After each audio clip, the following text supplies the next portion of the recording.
Supreme শুনানির আগের দিন বিচারের দাবিতে আবারও পথে জুনিয়র চিকিৎসকেরা। কলকাতা থেকে জেলা মেডিকেল কলেজ থেকে প্রতিবাদের সেই মশাল মিছিল বের হয়। তবে মহালয়ের আগে শেষ রবিবারে রাস্তায় মিছিলের জেরে কিছুটা যান চলাচল ব্যাহত হয়। অবরুদ্ধ হয়ে পড়ে শ্যামবাজার পাঁচমাথার মোড়, ধর্মতলা। ন্যাশনাল মেডিকেল থেকে যে মিছিল শেষ হয় গড়িয়াহাটে, সেখানে মানববন্ধনও করা হয়। সেখানেই যোগ দেন পুজোর জন্য কেনাকাটা করতে আসা সাধারণ মানুষও।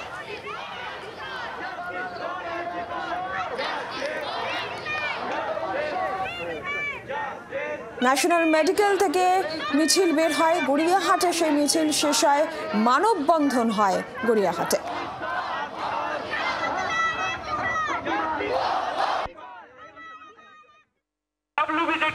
এই লড়াইয়ের একটা অংশ মাত্র।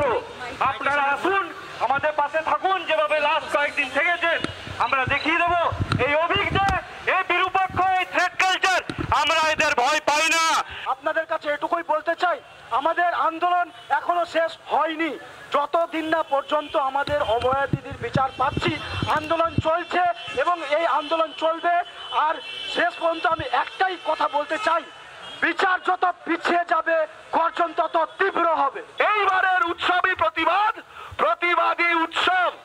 আপনারা সবাই ঠাকুর দেখতে বেরোবেন, মায়ের পুজো হবে এবং মায়ের কাছে একটাই আবেদন হবে, অভয়া বিচার পাক। বাংলার আওয়াজ, বাঙালির আবেগ, জি 24 ঘন্টা।